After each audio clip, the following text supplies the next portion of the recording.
turn the video out on. And turn this on. And you're live again. yeah. Let's see, how do I get mic in? There's mic. Okay. There they are.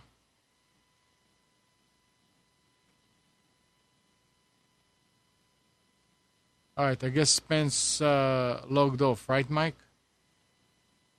Huh? Can't hear your audio yet, Amnon. It's that when it starts up, it's low thing. I don't know what's causing that. I guess Spence logged off.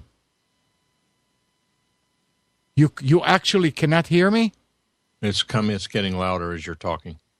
All right. I don't know why it does that. I said Spence logged off, right? I don't know. I guess.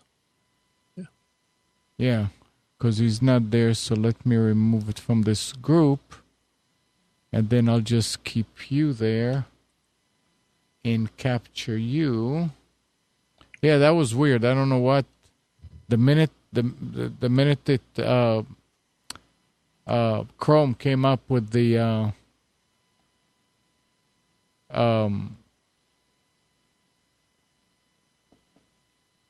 Hangout, it just locked up the machine. Get a Mac. Interesting. Get a Mac, yeah. Don't play it, Mike. Don't play what? Never mind.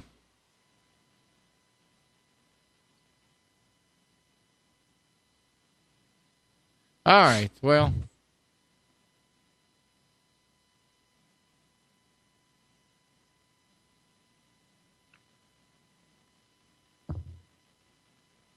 We're back. So, Mike, I want to pose a question to you that Amnon posed to the Hangout last night. Okay. Do you think gaming has driven innovation in the PC market? Absolutely. Why do you think that? Because the technical demands for gaming exceed those of the business user. I guarantee it. Perfect example. If you don't believe it, go get one of the CPU magazines that we've talked about on here before and look at all of the interest that's being paid to cases, and it's gaming cases, fans, lights, LEDs. Look at the cooling, the challenges. Most of that's for gaming. Look at all the discussion for overclockers.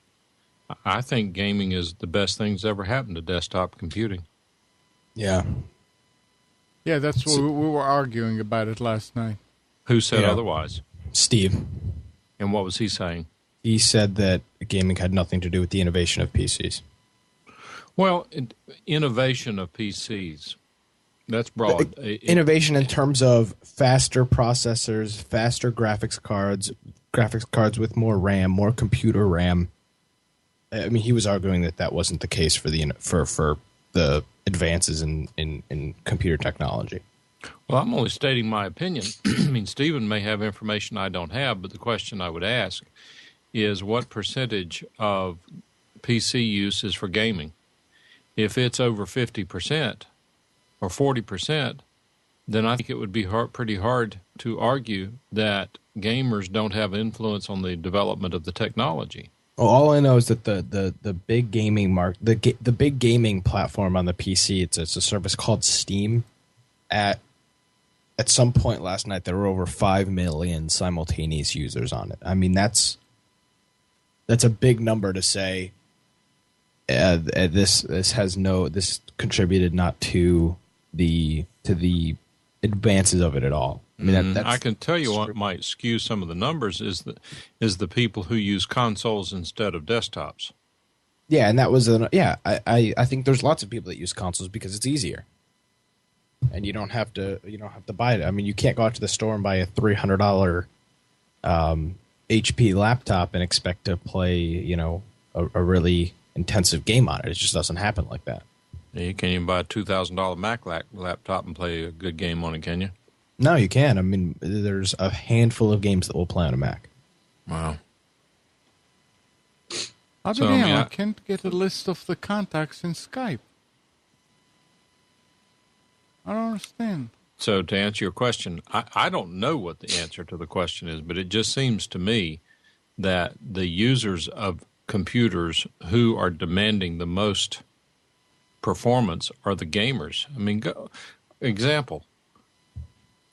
Again, and I think I can prove that it would be true. Walk into Tiger Direct, walk into any computer store, go over to the section, look at the video cards, the graphics adapters. What's written all over them? Which games they're compatible with? Get the new frames per second. All this stuff. Whether computers enhancements or improvements are driven by games, I don't know, but I absolutely would disagree with anyone who says that gaming has not impacted video cards. But that's the thing is on the Mac side, it hasn't. I mean, last or 2 or 3 nights ago, I was looking around eBay for a MacBook, and I found one that had a really good price, and the video card was 256 megs. 256 megs of dedicated video RAM. I mean, I have video cards in my junk drawer from 10 years ago that have 512 megs. Me too. That just some stuff like that just blows my mind. To think that they could, I mean, how outdated is that? I have a full, my mother has a $400 compact computer, and it's got 1.5 gigs of dedicated video RAM. It's insane to think that. But and that's my point, because for business applications, if all I'm going to use a computer for is word processing, email, so forth, I use the video card on the motherboard. Yeah, there's no need not to. It works just fine. I think that YouTube has changed a lot of that, because I don't know who doesn't periodically want to look at a YouTube video, and many, if not most of them now, are in HD. This older computer that I have here, this Pentium 4 that I'm still using as my main computer, it laughs at YouTube. You mean you want me to play that? You got to be kidding. Yeah. So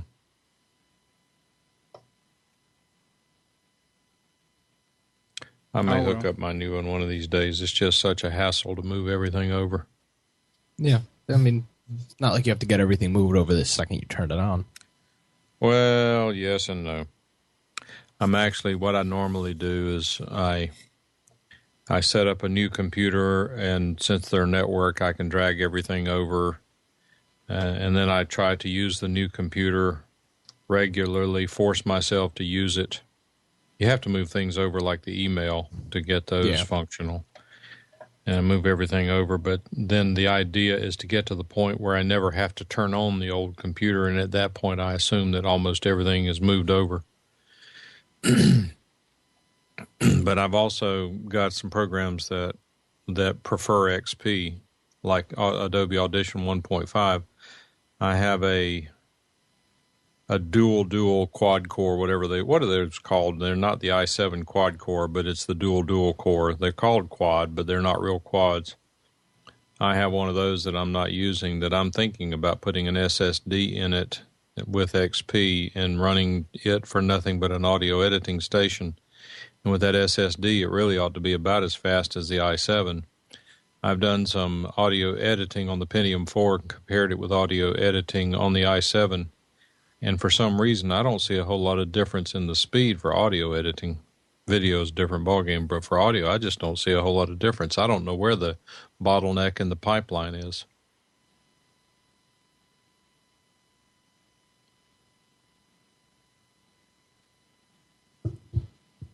In fact, it just occurred to me I haven't uploaded Rick's show from yesterday, so I need to get that done too. I edited it, but I forgot to upload it. I think there was. I wish you were around a little bit longer last night, Mike, because there were some really interesting points. I was up way too late last night. I wish you guys had started into the good stuff earlier. Yeah, I mean, Amnon, are you here? Yeah. How long did we talk about? How long were we debating? 3 or 4 hours? Yeah. I mean, it was a long time. Yeah, the only negative part of it was when Steven got pissed and left. Yeah. But then he came back. Right, but the part that I joined in is whenever all the bleeding was on all over the floor. Yeah. And there shouldn't have been any bleeding. I mean, it was we were just really just trying to explain to him. Yeah, and I still think that he was introduced to the i7 with the Mac Pro. He didn't know that the Xeon was an old processor. And we were trying to explain to him it's not new. Right, but I don't want to get into this discussion because it bores me. I don't care about Xeon, but wait a minute. Apple is still putting Xeons in new computers. So is there a newer generation of Xeon, or are they putting old processors in there? The computers. Apple is not making any. The only computer that they put a Xeon in is not new. It's from 2008. Oh. So it's the same spec computer it was in 2008 that they're selling new today. Quote new, but it's not new. It's the same computer. We were trying to explain to him that the i7 really, I mean, if it wasn't for the gamers and for the CAD people that need the speed, who needs it? Who was it made for? Yeah. And he said video editors. Yeah, stuff like that. High. It was not. I was explaining. It was not for the secretary in the office that uses Microsoft Office, which is most of the world. That's what is being used for, is in the office for office work. And he somehow brought the Xeon in and said this has nothing to do with it. And Jim was trying to explain to him. He said Xeon is for servers. The i7 can be used in servers, but it's really for the desktop for people to use, not to stay on 24/7. And I really feel like Steven was introduced to it with his Mac Pro, and he thought that that's when it came out. And it's not his fault, but no. It's just you tried to do what? It's part of that's just boring to me. I'm really not into which processor where, but all I want to know is what do I need to get to give me the performance I need? Right. If I had purchased a Mac Pro as my first Mac computer, I probably would be a Mac fan because it's a solid piece of equipment. It works well, from what I understand. It was rock solid for its application, and I don't recall, Nick, have they upgraded the Mac Pro, or are there rumors of them updating the Mac Pro? Rumors, but it hasn't been updated since 2008. Yeah. So it's a 5-year-old computer. And it works fine. It's still a beast of a computer. I mean, it's got 2 Xeons in it. It's a beast of a computer, but it's still 5 years old. Will 2 Xeons run as fast as one i7? It all depends which Xeon, Mike. You have, just like the Pentium, you have Core 2 Duo and Core 2 cores and quad core, and I mean the Xeon has the same thing. You can get they have newer ones and different megahertz and but it was made for a server. It was meant to work 24/7 and sit there. I'm serious. I've got a big IBM server in the garage that Nortel was throwing out. And it has dual Xeon 333s, megahertz, not gigahertz, megahertz. It's a beast. It's huge. It's like 3 by 3 by 3. And the only reason it's still in the garage is because I can pull it out to throw it away. Yeah, I use that excuse too. No, it's under everything. I have the same problem. I have the same problem. I've got a bunch of 19 audiobooks on cassette that I'm dubbing to digital. I've only done about 4 of them, and I don't have any horizontal spaces left to set up a dubbing station, which I probably need to start on today and to keep making progress on it slowly but surely. Well, while the tapes will still play. I wish the drives were smaller on it, size-wise. Yeah. Somebody on the Trilog, on the Linux users group, is selling an IBM server 1U with dual Xeon 3.0 gigahertz, 8 gig of RAM, and 4 2.5-inch SCSI drives in it, but they're only 73 gig each. He wanted $200. Mm. And I said, yeah, I can probably use it. But then I was looking, because the drives, I mean, it's hardly any storage. You cannot convert it. He said it has 2 SATA ports on it, but there's no way to install the SATA drives in it. So I passed it. Yeah, by the way, I noticed that Intrex has started closing earlier. Really? That means business is slowing down. Well, I don't know if it's slowing down or they just maybe never had that many customers during those times of the day anyway. What store? Our local computer store. Oh, okay. What does Steve means 5 hours is a hurdle? I don't know either. Steve, why can't you call in on Computers 2K Voice or Computers 2K Now? Oh, whatever? he's talking about the one last night. Oh. Well, Steve, Hangout? if you had gotten up early, you could have been a part of the call. Oh, the hangout was way longer than 5 hours. I mean, we started the hangout at... No. In the early afternoon. Yeah, he's talking about the hangout and the notices. He's not getting, like I'm not, he's not getting the notices. And that's why I sent you his information and told you to send him a contact request on Skype if you don't already have it, so that whenever you're Skyping out the invitations to the Hangouts, to make sure that he gets one through Skype. I'm not sure how often he leaves Skype open, but you can sort of tell. And you also have his email. The way that I do it right now, I got used to this, is you just go to Google Plus and you see it there. And if there's a green camera, it means it's live. Right. Yeah, even if you don't get a notification, if you go on Google Plus and you are invited, you will see it. Yeah. Not all the time. You should. I'm just telling you, not all the time, because it was a couple of days ago. I came in, went in there, and I was looking and noticed there was no Hangout. And about 30 seconds later, I got the link from Nick on Skype, clicked on it, and you guys were all there. That might have been because you weren't invited to it. Oh, you think? Well, I'm not sure. I don't know. I mean, sometimes the way it works is, though, depending on who starts it first and who's really in it, depends on who sends out the invites. So if I get invited to a Hangout, I don't normally send out invites. So it just all depends on who starts it. Like if I started, I invite the 30 so people that are in my Hangout circle. Right. I thought that's how it works.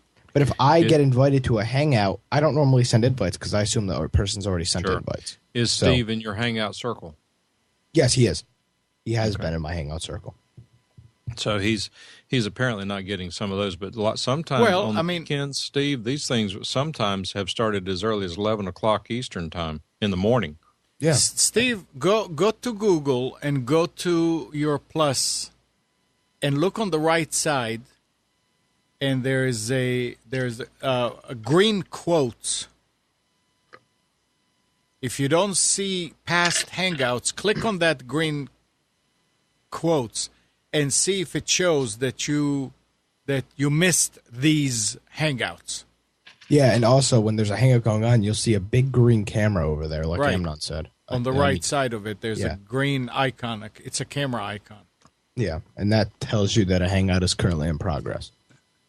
But I'm wondering if he sees the ones that he missed. And that means that, yes, if he gets there. Now, if he doesn't see anything in there, I don't know what that means. Yeah, I see him. He's in my Hangout circle. He's looking now. So, Brent, do you think that gaming has impacted the development of PCs? Do you think that is that the gamers have influenced the designers to create faster PCs? Who's saying Or is that? it just a normal natural progression? Would there be the same, and maybe this is what Steve is saying, maybe the enhancements that have happened would have happened anyway because manufacturers want to make it faster, shinier, newer, better, brighter.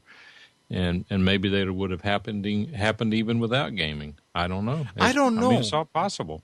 But I the don't thing know. is that like I think Amnon made this point last night. If the gamers were playing on just consoles, why does the secretary need an 8-core i7? Right.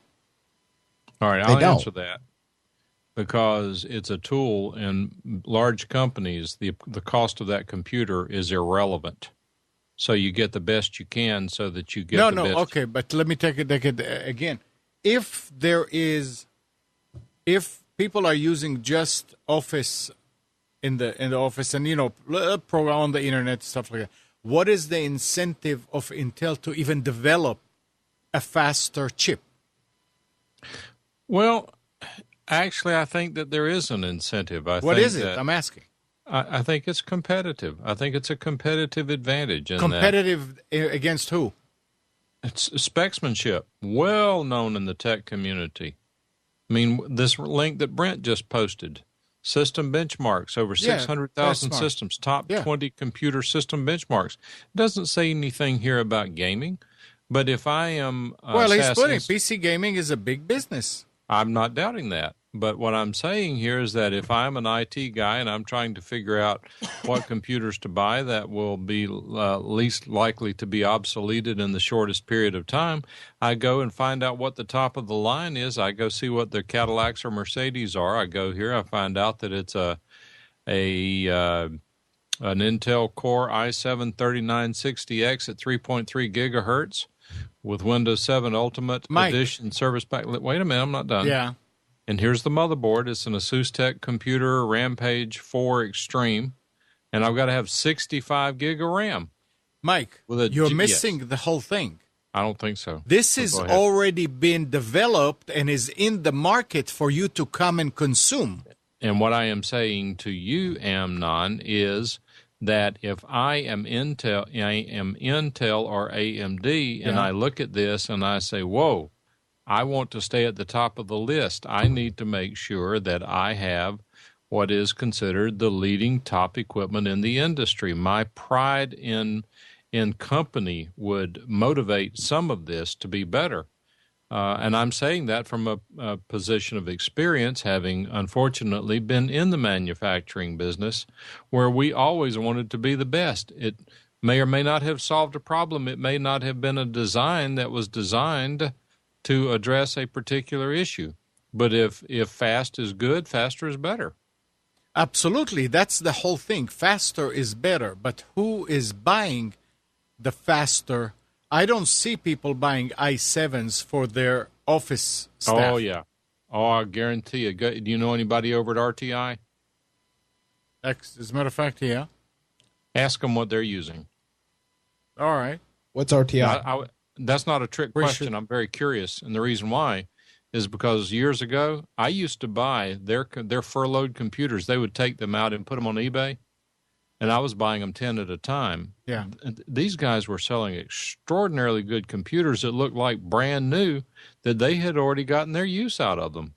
Now, what kind of school is this? It's not a school. It's a Research Triangle Institute. It's a research organization. It's an international organization. Okay, but go ahead. They don't do anything heavy duty video. Well, we don't know that. Yeah, we don't know it. That's true. I don't know that. If they're using them in video editing, lab workers, so be it. But my understanding is that their IT department says we want the best we can get as to what is available at the time. Right, because it's not their money. It has nothing to do with gaming. It has to do with we want the best we can get. And there's certainly that opinion is valid because let's suppose, and I'm just making this up, let's suppose that you go out and you buy a computer that's the i7's available. We're just using Word. Let's go ahead and get i3s. You get i3s, and then tomorrow a new application comes out that would really benefit the company that needs an i7. And that's not far-fetched, because once i7s are abundantly available, designers will say, now that the horsepower is here, let's write an application that would not have been possible with an i3 or a dual core or something of that nature. And it's also the other way around. In what way? In the fact that they are writing programs that need a lot more power, and they realize it's slow, and then when the power comes around, people buy it and say, oh, yeah, now it's running like it should.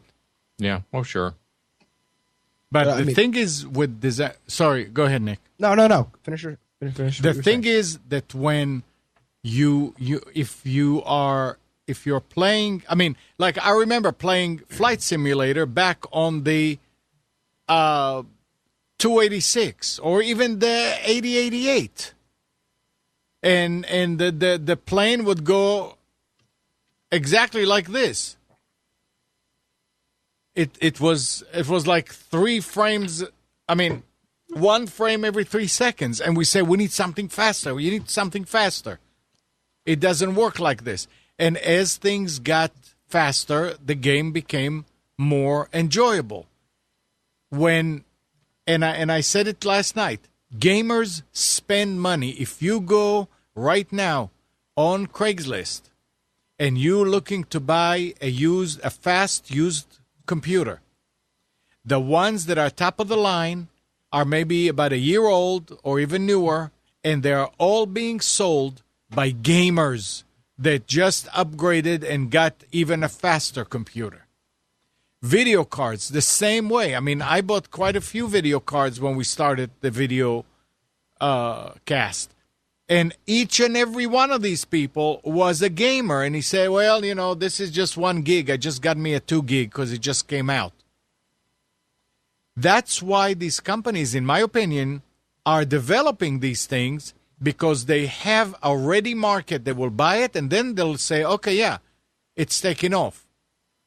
But the main thing is for games, because games cannot use enough power. With the video, with video editing, you can use a slower machine. It just takes longer, but it's possible to do. With CAD, you can use a slower computer, but it takes longer to render. With a game, if you don't have the speed, the graphics suck. And you just need faster computer in order to see smooth, because it's live. It's while you're doing it. Video editing, CAD, it's the end result is what you care about, and by the end, it's going to be smooth. But while you're rendering it or creating it, you're going to have a lot longer to do. This is why I'm saying gaming really is what is driving more innovation into the market, and we all win because of that. I understand. Here's, I think, where I would, and I wasn't part of the conversation, so I didn't hear it. I'm only passing on what I heard you, what I think I heard you say. I think where I would sort of side with Stephen, as I understood what I think he was saying, I think is my position's kind of in the middle. I don't think that the question is that simple. I don't think there's any one thing driving it. I don't think it's just gaming. I don't think it's just business. I think that if you ask anyone, does gaming have an influence on the manufacturer's incentive to create better products? I think the answer would almost universally have to be yes, because it's a significant part of their market. And from a marketing perspective, they're going to look at the market and say, what do we need to sell more computers in that market? Mm-hmm. But to say that's the primary or main motivator, I don't have enough information to make a call like that. See, I don't think it's necessarily the main motivator, but, Mike, you went back to the point of you always want to be on the top. You always want to be better than the other guy. But there would have been a bottleneck, because guess what? If the i3 was fast enough for everybody that needed to do anything in the world, they would just keep making very small marginal upgrades to the i3 to keep it better than the other. Right? Yeah, if the i3 could do if the i3 could do any computer application in the world, why would they come out with an i5? Because they, not being funny, because they can. But why? Why would you put the money in development? Again, I have a technical background. I was in manufacturing, but you can appreciate this from a user's point of view. It's called specsmanship. Who can have the best specs? It's almost a game within the manufacturing industry. Who's going to have the fastest video card, the fastest computer? Who's going to get the longest battery life? That's not a gaming issue. Look at all the competition for battery life. But again, Mike, if the faster ones that the competition made are not selling, then what is their incentive to say we want to top them? Do you have a story that says that i7s are not selling? No. We're talking theoretical now. Absolutely. But that's why I'm asking. I don't think the theoretical question is valid because as far as I know, the i7s are selling. I would not presently buy a computer for my own use that was not at least an i7. Right, but it's the i7 is already there for you to buy. Yes. Right. Now, if they come out with an i9 tomorrow and I have to buy another computer, I would not buy anything less than an i9. Even though it's going to cost you $1,000 more and you really can't take advantage of the power, the extra power. I mean, that was a complex question. If it's $1,000 more, no, I'm not going to buy it the day it's released. I was using a little license there. I would wait for the price to drop. But that's what we've always said on this show, that we're not bleeding edge. We don't want to be. But stop right there. Who do you think will buy it the day it was released? RTI. And who else? SAS. Who else? You know what I'm driving at. Gamers will buy it. Because they need that performance. Mike, if you have an i7 and I have an i5, and you are getting 10 frames a second on your in a shooter game, if you're getting 10 frames a second and I'm getting 60 on my i9, I'm going to kill you every single time because it's going to take you so much longer to do anything, to turn around a corner, to aim, to shoot. You're not going to be able to kill me. Disagreeing with anything you two are saying. I'm asking this question, and it's to some extent rhetorical because I don't know the answer to it. What I'm saying to you is that while that is true, Nick, and while you and your friends and your fellow gamers are going to storm the doors at the local store to get it the moment it comes out so that you don't lose to the guy who beat you to the computer, I don't know how much actual, real influence or pressure that's putting on the computer market.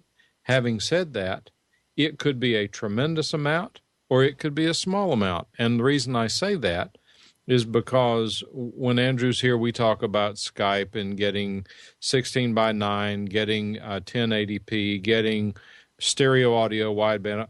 And my response to the group then is the same here. Just because we are in that market does not mean that it is a large market. The same example that I've used is to walk down the street and ask 25 people, who's Leo Laporte? Leo Laporte, in the scheme of things, particularly in those markets where he's not on the radio like here, he is unheard of. Nobody knows who he is or what he does. If you get into the internet broadcasting market, he's God. You're an idiot if you don't know who he is if you're participating in this market. So what I am saying is that from a gamer's perspective, it may be that these gamers think that they are driving 100%. I mean, no. Nobody said 100%. I just bit my tongue on something I'm not going to say, but on the gamers probably think they provide more influence, and all I'm saying is they may have that level of influence. They may not. I don't know the answer to it. And I can probably find the answer to the question because I know people at Intel. Question is how much of the, as I understand it, is how much of the development is aimed at providing better speeds for gamers. And I would venture that the answer to the question is yes, we want to provide faster to gamers and anyone else who needs the speed. Mike, let me give you something that you probably will understand better also. Well, I'll try. I'm Wait, not real here. smart. No, but no, I'll try listen. To understand it. I'm not. You Go are. ahead. Let's assume you are a criminal attorney. Okay, that's how you make. They use criminal attorneys usually get disbarred. Well, no. What do you call it? Oh, that's Criminal correct. defense. It's a joke, and Yeah. Okay. but it's a Yeah. it's a joke. And that's because- how you make your money.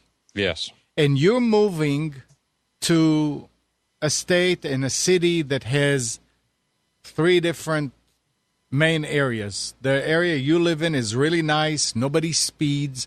Nobody does anything wrong.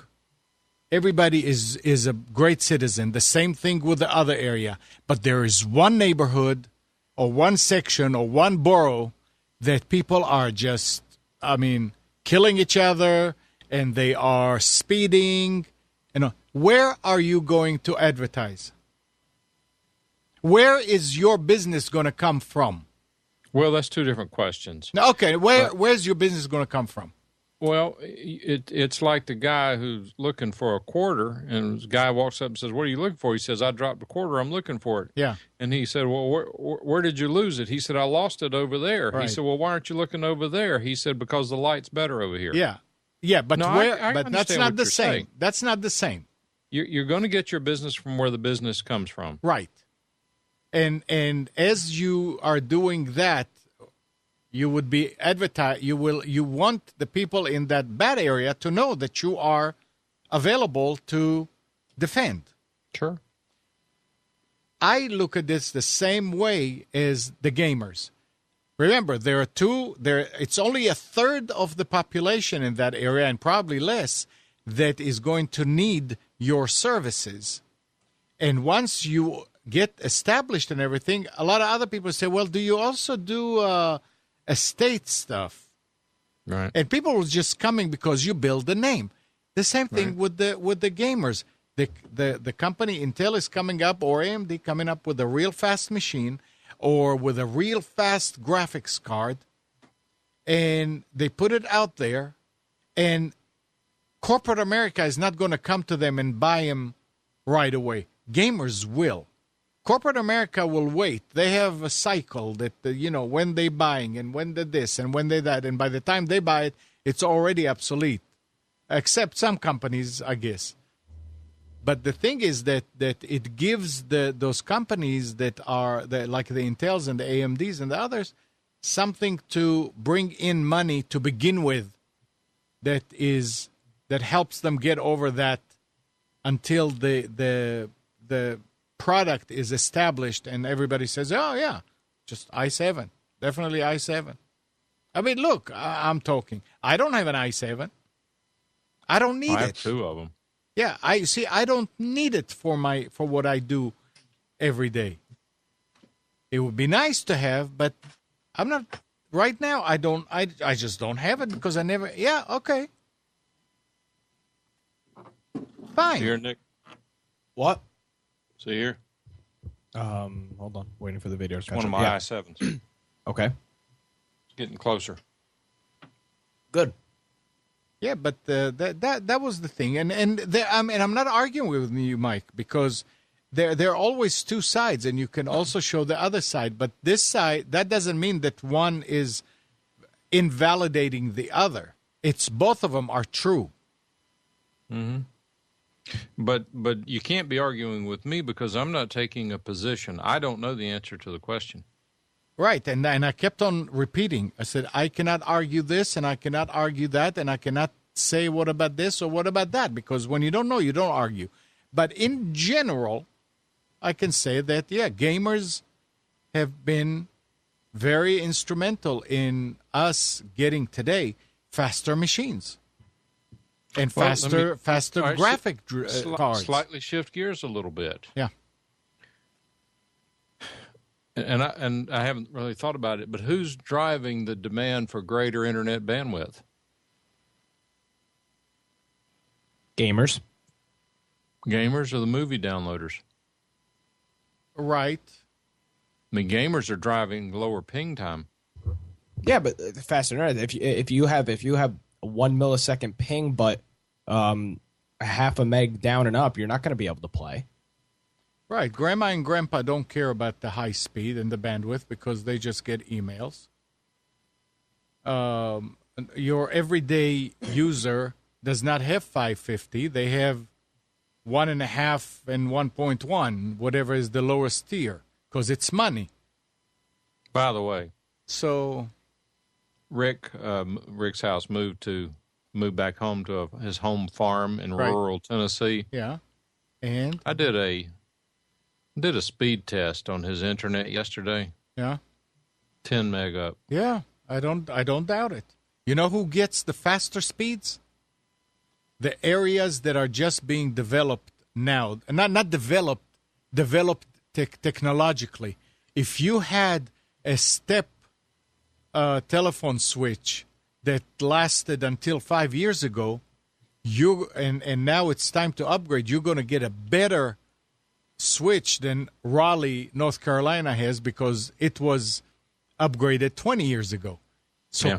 places that had no high speed, they will go now and get high speed. They're going to get real high speed.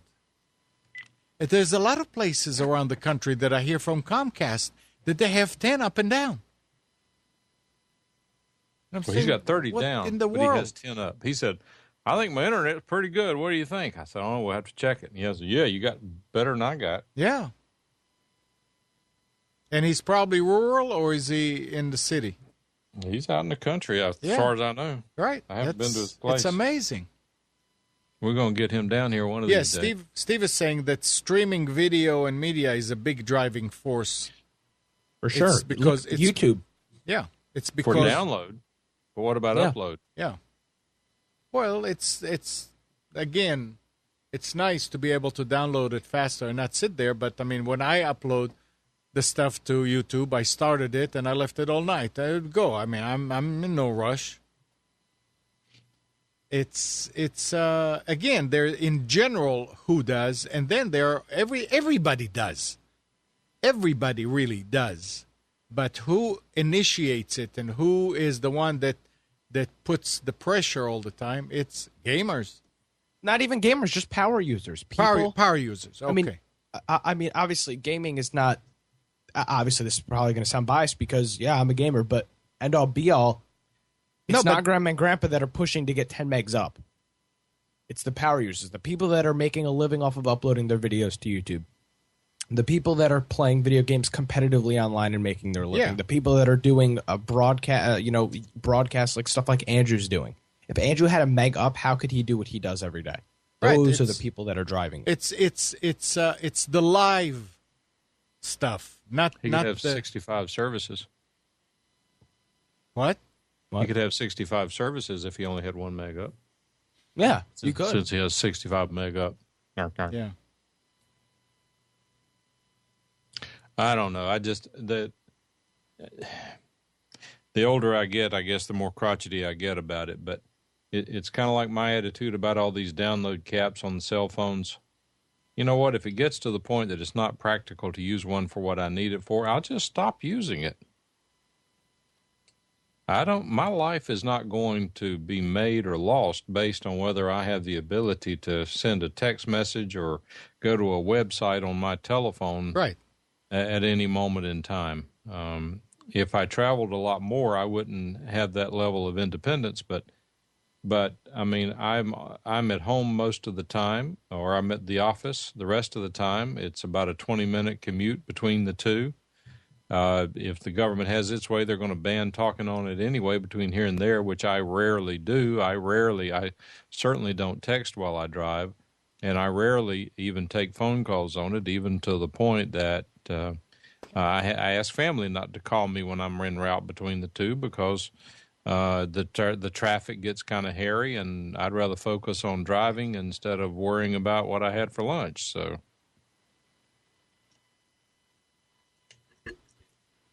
I rarely use it at the office. I mean, it's just my life is not going to be controlled by Time Warner or AT&T. You're not going to let it. Right. It's not going to happen. Right. I did have an interesting thing happen with all this rain, this monsoon that we had this weekend, Non.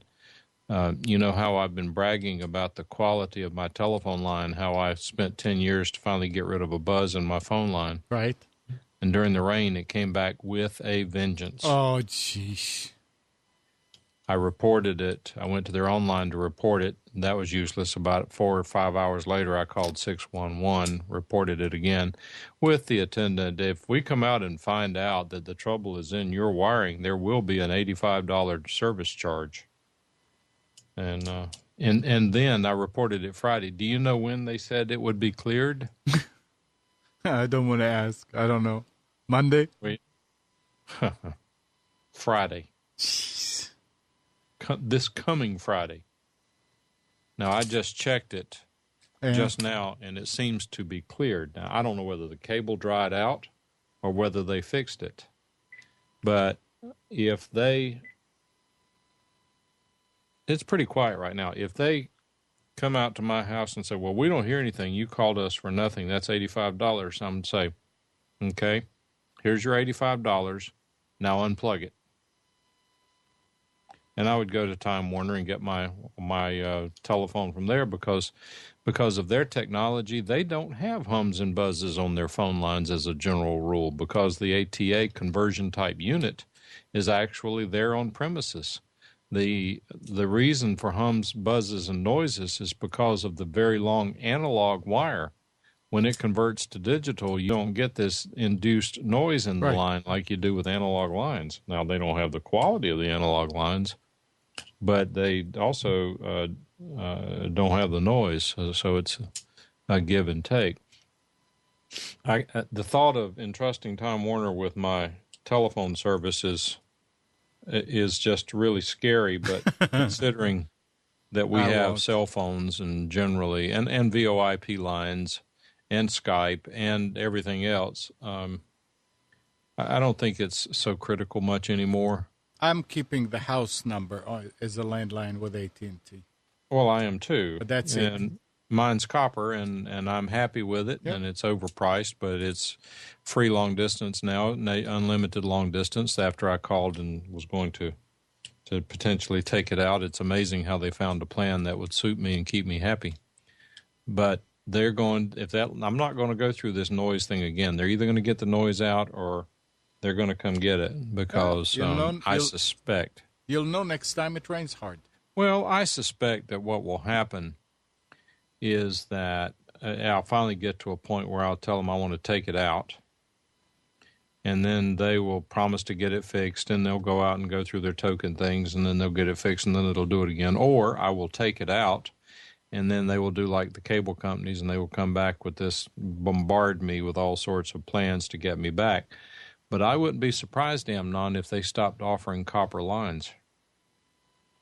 Who? AT&T. What do you mean if they start offering? Stopped. Oh, stopped. Yeah. I wouldn't surprise me for me to take out my home line. I say, all right, you convinced me. Let's put it back in. Okay, well, what we do is we run a U-verse connection. No, I want copper. Sorry, not available in your area. Jeez. I hate... See, I wasn't planning on leaving the last, since we rebooted that part on Bamboozer. There's already 1,200 people that have no lives. Jeez. I may leave it as part 1 and part 2. Yeah. If AT&T sees that they're losing money, they may. I mean, I was just reading something. It's somewhere. It may be in Korea or somewhere foreign, I think. They figured out how to get 10 gigabits on copper. On DSL. On copper. Mm-hmm. 10 or 100? No, 10 gigabits. Yeah, not 10 megabits, 10 gigabits. On copper. It was 1 gigabit. I remember 10. Maybe. I don't know. Something 10. Maybe it's 10 megabits. I don't know. But it was unbelievable. At this point in time, though, whenever you're talking point-to-point communications on the Internet, like going to a website, anything over 100 megabytes, at least today, in my opinion, is somewhat of a joke. Yeah. Because these servers can't provide That- that many multiple 100 megabit connections if they're popular. I mean, their servers, they're just not interested in spending the money to enable themselves to be able to do that because it's just not necessary. It's not. The website loads in a second and a half instead of 3/4 of a second. Yeah. But again, as time goes on, who's driving that? If I could get 1 gigabit today, would I do it? Yes. Would I pay $1,000 a month for it? No. Look, do you think that Time Warner would have upgraded theirs if Uverse did not come into town and posed a threat? Actually, I think they would have, Amnon, because the rollout that we got this last time when they rolled it out went up to 1 and 1.5.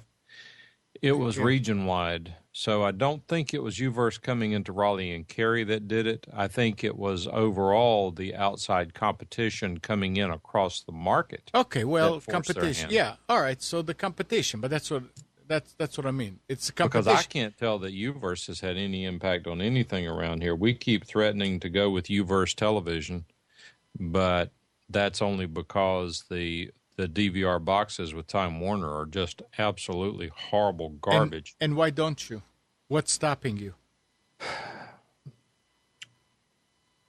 Well, I think it has to do with being old. What we got, we're comfortable with it, and it sort of works. It doesn't work well, but it works.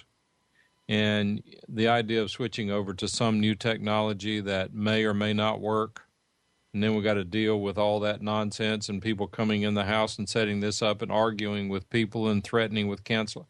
I don't know. Just sometimes you just don't want the hassle. Bird in the hand's worth two in the bush. No. I don't. My point is, I don't think it's because we kept on saying we want it faster. Somebody said there might be another upgrade in the works with Time Warner. Well, maybe they'll give everybody $5.50. That ain't gonna happen. There's no reason to. There are people who don't need or want that. I mean, even Spencer doesn't have it. Yeah. He needs it. And Alrighty, I do think guys. it's a higher quality of service, although I don't know that I know what I'm talking about. What, Nick? I said I have to get going. We do too. It's time. It's 1:20. All right. Well, thanks for having me on, and I hope to see No. both you guys in a hangout later. Thank you. Yeah, well, I won't be there at 3:00 in the morning, so. How about a little bit earlier than that, Mike? All right, at 2 is my limit. Okay. Well, I I'm will still talk sleepy to you. now, and I didn't stay up as late as you guys did. All right. I'll All talk right. to you guys later today. Thanks again, Nick. See you Later. Talk to you. All right. So shall we Wind her up. wind it down? And you want to say good morning to anybody? Good afternoon to anybody? I don't know if anybody's All right. still listening. They were listening earlier this morning, but Well, there's still 27 people listening. well, And all 27 people. Thank you for changes. listening. We appreciate having you here. And good afternoon, Kathy, Hannah, Nabil, Mac, Norm, Katie, and Donna. Thank you for tuning into Computers 2K Now. We hope you enjoyed and maybe got something out of this, learned something. Remember to practice safe computing. Back up your hard drive and update your virus scanner. We'll be back here next Sunday at 9, but you can always reach us at computers2know.com. And while you're at it, like us on Facebook, click the button on the lower left. Tonight at 8 o'clock, we are going to have Carrie's Psychic Cafe from 8 till 9. Carrie will entertain you with psychic readings. Tomorrow morning at 11, it is Health In with Debbie Brock, and she's going to be talking about homeopathy and so. And also, thank you, Steve, for being there in the chat. I'm sure Mike wants to say it. Right? Steve. But you want to say bye to Steve? Bye, Steve. I already said bye to him in chat. Okay. All right. And anyway, we don't say bye to Steve. Steve is ever present just as we are here. We are just not always connected at Bye, the moment. Mike. Hi, Joey.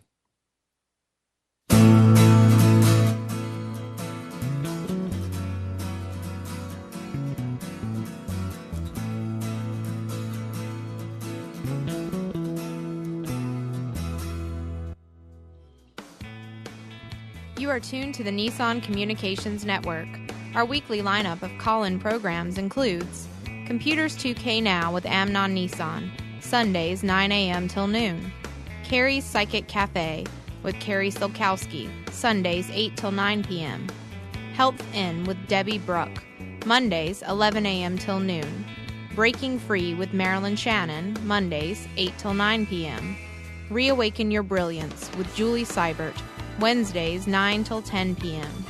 And if you tuned in too late, you can always watch each program in its entirety or download an MP3 audio file of it at www.nissancommunications.com. Sponsored by thatvidblasterguy.com, carolinaapparel.com, and deltaforce.net.